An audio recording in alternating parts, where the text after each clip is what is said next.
बिस्मिल्लाहिर्रहमानिर्रहीम, अस्सलाम वालेकुम। मैं कासिम अब्बास हूँ। साइंसदानों की ये कोशिश है कि हज़रत मोहम्मद मुस्तफ़ा सल्लल्लाहु अलैहि वसल्लम की आखिरी खुतबा हुज्जतुल विदा की आवाज़ को रिकॉर्ड किया जाए। क्या ये ऐसा मुमकिन है कि ये आवाज़ को रिकॉर्ड कर लिया जाएगा? इतने सालों बाद क्या हम ये आवाज़ें सुन पाएंगे? अगर ये मुमकिन है तो फिर हज़रत मूसा अलैहिस्सलाम की कोहे तूर पर गुफ्तगू भी सुन पाएंगे, हज़रत अली अलैहिस्सलाम की मुबारक आवाज़ भी सुन पाएंगे। ये सब इतना कैसे हो सकेगा?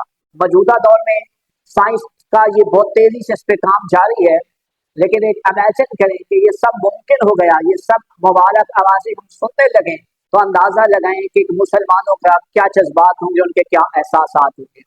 लेकिन ये सब कैसे, इतने साल पुरानी आवाज़ों को हम कैसे सुन सकते हैं? तो इसी पे बात करते हैं। साइंस की दुनिया में सोनिफिकेशन का नाम लिया जाता है। ये साइंस की वो दुनिया है जिसमें लाखों अरबों साल दूर गैलेक्सी में मौजूद आवाज़ों को आज भी साइंस सुन पा रही है। इन आवाज़ों को विजुअल में डालकर लाखों करोड़ों साल पहले की अजायबात को एक वीडियो की शक्ल में क्रिएट कर दिया गया। लेकिन हैरानी की बात यह है कि चंद साल पहले सोनिफिकेशन प्रोसेस का तजर्बा साइंटिस्ट ने किया। जब उन्होंने 3000 साल पुरानी एक मिस्री हनूतशुदा लाश को इसी सोनिफिकेशन प्रोसेस से गुजारा, तो उन्होंने चंद सेकंड की आवाज़ को रिकॉर्ड कर लिया। तो साइंटिस्ट ये कोशिश कर रहे हैं कि कायनात में मौजूद वसअतों में आवाज़ को रिकॉर्ड करने के अलावा माजी की आवाज़ को भी रिकॉर्ड कर लिया जाए।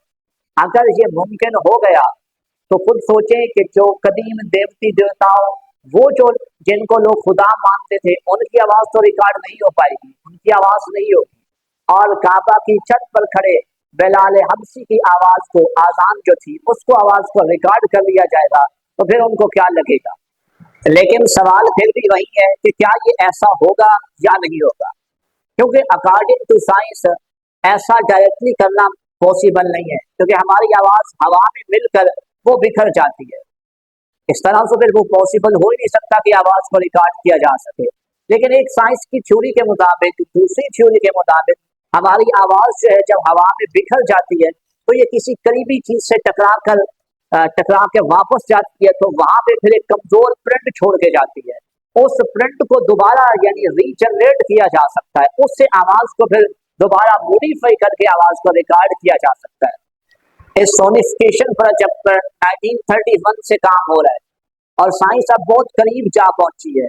मुमकिन है कि ये ऐसा कल गुजरे, और ऐसा भी पॉसिबल है कि ये ना हो सके, क्योंकि वक्त के साथ जो आवाज़ की लहरें हैं वो मदम होती जाती हैं। लेकिन साइंसदानों ने कोशिश की है कि कदीम अफराद की आवाज़ों को एक रीजनरेट किया जाए किसी तरह। इस प्रोसेस को हम वोकल ट्रैक रिकंस्ट्रक्शन कहते हैं, जिसमें हम बाकियात का मुताला करके नाक, कान, आंख, गले की साइज, इन सब चीज़ों का अंदाज़ा लगाते हैं और कंप्यूटर 3D मॉडलिंग का इस्तेमाल करके इंसान की आवाज़ की खसूसियत का मुतालिया करके दोबारा बना सकते हैं जो हज़ारों साल पहले था। इसकी जो एग्जाम्पल है 2019 में मिस्री की आवाज़ को रीजनरेट करना है, दोबारा बनाना है, क्योंकि डायरेक्टली नहीं कर सकते, उसी आवाज़ को हम दोबारा जिंदा कर सकते हैं। बेसिकली ये साउंड इलेक्ट्रोमैग्नेटिक वेव्स हैं जिन पर खास किस्म के इंस्ट्रूमेंट इस्तेमाल करके उसको साउंड में बदला जाता है। अगर ये पॉसिबल हो जाता है, साइंटिस्ट ये काम कर लेते हैं, आवाज़ों को रीजनरेट कर लेते हैं, ये मुमकिन हो जाता है, तो शायद मुसलमानों के लिए अब तक की कोई सबसे बड़ी डेवलपमेंट यही हो, इसके अलावा कोई और बड़ी डेवलपमेंट नहीं हो। और ये खतरा उन लोगों के लिए ज्यादा होगा जो लोग मजहब के नाम पे फंडिंग करते हैं।